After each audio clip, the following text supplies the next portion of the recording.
Go.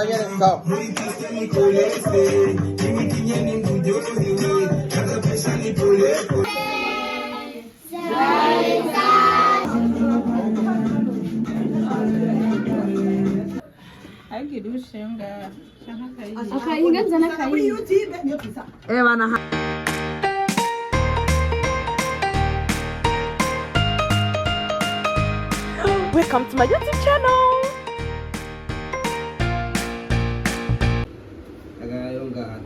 Welcome to my second born birthday.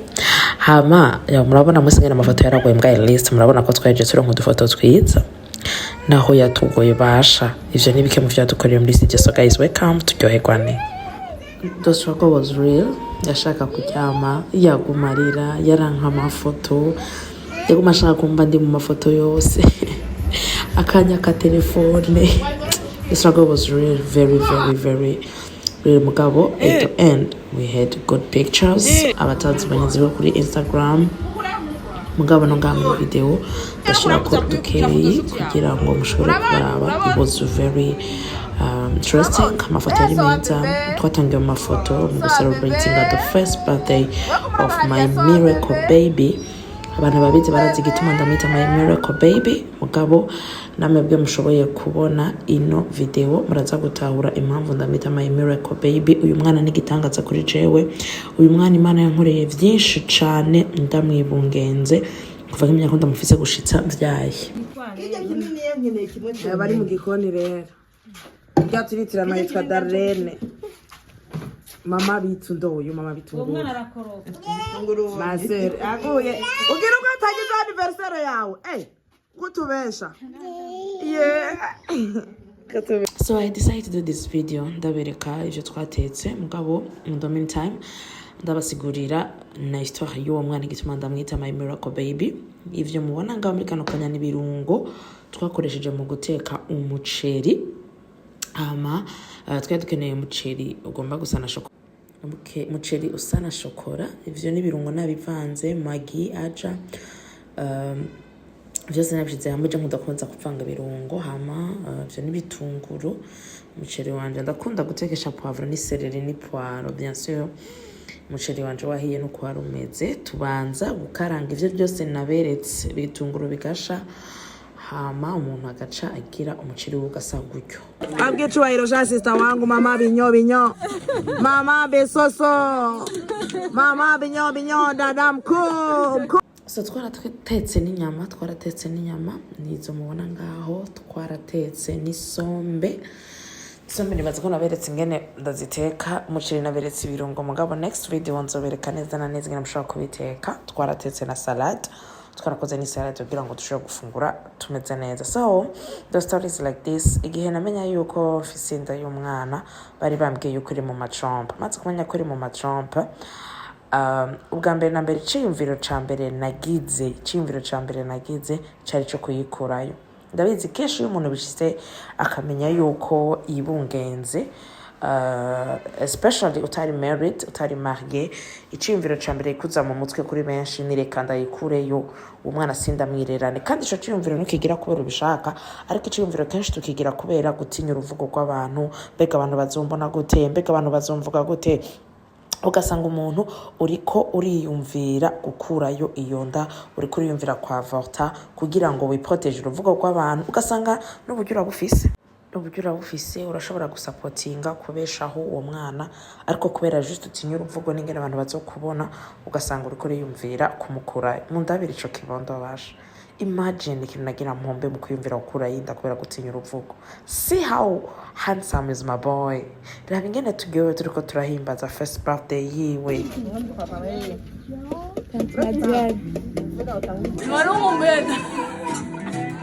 Urubanza kwasanga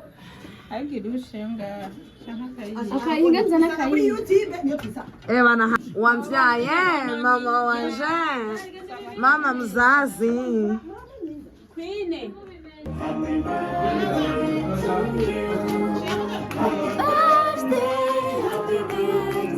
Imagine these people were celebrating the birthday of my kids. These people were happy kubera ko ntamukuyeyo. These people were proud of myself kubera ko naragwanye amezi 9 aravuka gushikara kwiza umwaka twariko turarya turyohewe. Ndabizi mu gihe uba wibungenze biragoye kwiyumvira ivyo byose ko bizoshika, ariko this is a testimony. This is a testimony to keep the baby. This is a testimony to tell you that it's gonna be alright, it's gonna be okay. Naho vyoba bigoye. Ngo byari bite? Dukorana iki? Nani twakorana ivyo sivyo. Viande.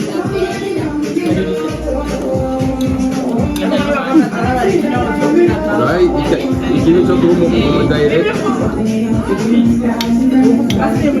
Ushiremwo. Zile message za nijibia.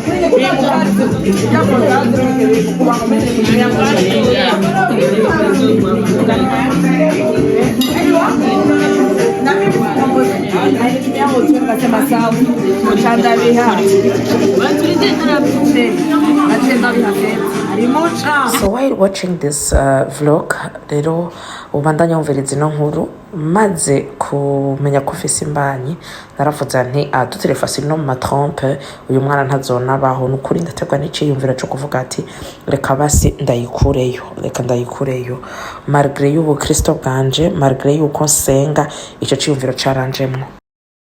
Ngama koranije n'ivuka ryaranise. So sigirane umwanya munini uretse aba bana baje kuvumba. Umuntu wese ari ngaha namuhamagaye mfise ico ndamuhamagariye. Rero uno munsi numva shaka kubashimira rwose bivuye ku mutima. Sasa ni nyamaze. Shaka kubashimira cyane bivuye ku mutima uwo twaje muri anniversaire n'ubu. Nitwayigira ko ishaka ya Nisohani. Umwe wese ari ngaha afise ikintu yaterereye kuva uyu mwana ndamwibungenga gushika avutse gushika uno munsi afise umwaka. Rero numvise shaka kubashimira navyo mfise byo bakwira mugabo umwese arazi ico yakoze.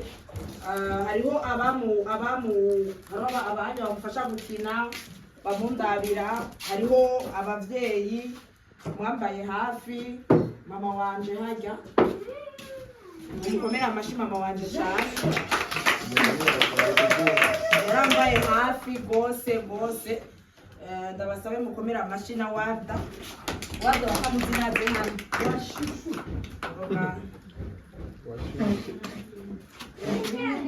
umwana wanje wa mbere niwe akurikirana n'uyu yarambereye umugenzi arambera mukuru wiwe mu bihe atatahura nawe nyene abari ngaha mugabo munsi ubwo yarafashe kugira ingufu n'ibindi urafashijwe. Undi muntu ngira ashimire cyane uno munsi Anike abatamuzi Anike ni mukuru wanje. Anike yarambaye hafi cyane gose. Ubwa mbere yarandiye umutima arambwira none wuzuye gutwarira ibyo bintu usubiye gukora n'ibiki mugabo arambwira ati nta shwa dufise uwo mwana ategerezwa kubaho. Niwe twagumanye ndiko arabizi ibyo twari turimo muri rya joro araheba abana asabana batandatu mugabo yarabahevye kugira aze kusanga muri rya joro gushika turaja kwibaruka arafata ukuboko arambwira ati turabishobora turabikora yarabaye umugizikazi. Rero mu bantu bose bari bwaha ndabashimira muga ndamushimira ibyo bintu kubera babikwiye mumukomera amashi uko yitwa Simbizi ukuri niwe tuvugana mukobwa gusa yarambereye nyene papa muri byo biye kuko papa ryari niwe na hano nawe yarampanuye arafasha gufata ama decision nari gushobora. Sasa dada mkunyo kuba mtu bakupatie heshima yako, sasa upatie heshima yako, mpatie heshima yake Angela Malene mpatie heshima yake uko ambisiteka unapatie heshima yake.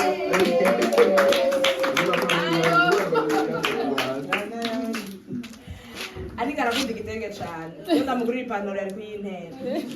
Rero ntaco mfite kindi no gwa vraiment ko nakantu gato vraiment arashoboye kuronka mugabo urabikwiriye iyo umuvyeyi yaramye neza baramushimira. rero narindiriye umwaka wose kugira ngo agushimire mukuru we yakora shonesha umwana we wifura kwashonesha muri YouTube ataranagikura rero ukuri uno musi ndaryohewe cyane igituma mvuze ntari kugira ngo dutambire ukatama gato tukayarya senta kica kigiriki kiborerwa cyane nta moya turonka gusubira kuvuga amajambo rero mwakoze cyane abantu mwese mwitabye muri abantu beza ndabakunda ndabafise ku muzirikanye ndabashimiye umwe wese mu izina ryiwe nkuko ko muri abakamaro bose genda presenta section niyera nibo bishitse nka buri byo nyafusinda barateka canke bakaja gusoma muri restaurant bakabinzanira bati utakura to bunura itwazetsa itwaniyera baravukana hama hariho rinariya ndamwita my prayer partner yarambwira ati bina biza gushobora wenyene yama ku mavi ati ndasenga gushika kiereweke ari twari yaguma yiha amazi sizi byarimo ari gato mumureke niyo ucuke gusige mu masa ushaka rero mwese mwakoze reka tumuririmbire tuyu yo bya bintu biheza ari byo babisi koshe nahejeje kuvuga imana baheza kimwe wese ibandindire turambane murakoze tugire Kristo. Okay. Abataririmba ni baje. Inge yiru.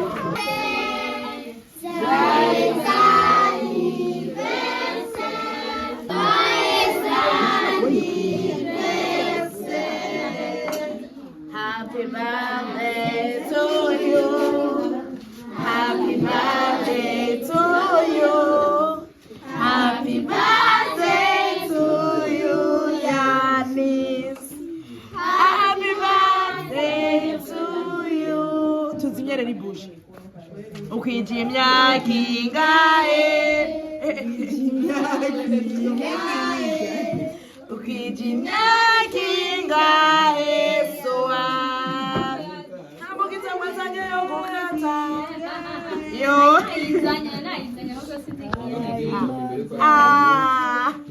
Safi, aragurishije nibibaye. Nawe musubize. Asha mukoresha intoki.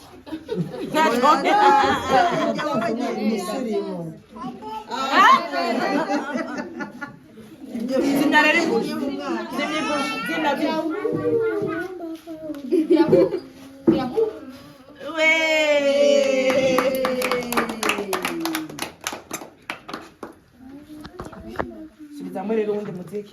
Ico ciyumviro caranjemo ko hanavuga ati ubu hoho bavuga ko nasaze hoho bavuga ko nasaze kandi nivyo vyabaye naravuzwe vyinshi nibungenzi uyo mwana naravumwe nditwa indaya nditwa umurozi nta kintu na kimwe batanyise abana bari bagenda batandukanye ariko see myself today enjoying the birthday of this kid, see myself with my family enjoying ukubaho kuyo mwana, see myself with the people batandukanye in my life bafashe ngo nabivuze mu jambo navuze ndiko nda celebrating my boy. Guys, it will never be the solution, abortion. Nanye ni anniversaire. Nanye ni anniversaire. Narabonye Imana iri kwirangaburira nabuze amaberebere iciye ku bantu batandukanye. Narabonye Imana iri kwirankorera ibikomeye nibungenzi uyu mwana. Narabonye Imana iri kwirahaba gushika ndiko nda celebrating umwaka wiwe. Rero this is a call mukuraba ingene nari ndyohewe ndi kumwe n'abantu ndyohewe imbere yuko muraba ingene ntazi gutamba. This is a call to everyone out there waburi pregnant uri kuri yumvira ati reka ndayikureyo simbe n'ingene uwo mwana azobaho canke ufise ivyumviro bitandukanye. Stop, ntibikenewe. God will provide for this kid. Ikindi naco, please I beg you, iyo muriko murakora mubimana mushaka kuryoherwa, basi protect yourself guys, protect yourself kugira ngo twirinde yuko tuza muri izo solution zizanyuma, tuja muri uko kuvyimba umutima abantu batujudginga n'ibindi. Binabakundiye mwihangane ndazi ko kuri amashaka kwimvira ngo ndavanze suje mugabo for me that's the best time to come and talk about kugira indero kwihangana hamwe no kutiyumvira gukorora imbanyi wamaze gusama. Rero abortion is not the solution. Ilfo rero yuko ugerageza ukaraba ingene uhindura ingendo. So that was the birthday for my kids. Baramuhaye n'amakado, twararyohewe. It was very very nice after the struggle twabayemwo. Imana yarabikoze. So keep on enjoying this vlog. Twarariye mwabibonye, hama turanatamba, but also keep that in your mind. If the baby is already there, keep it. Thank you.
La petite folle a récupéré.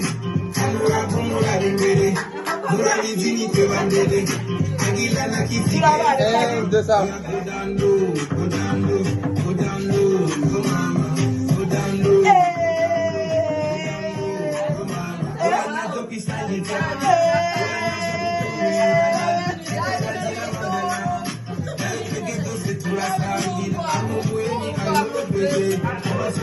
on va danser.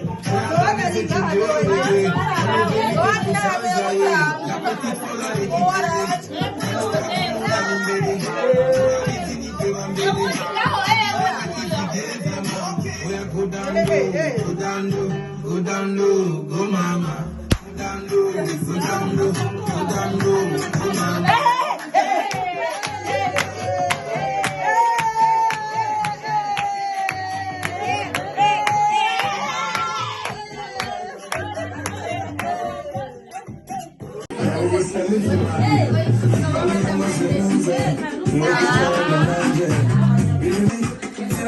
Hey!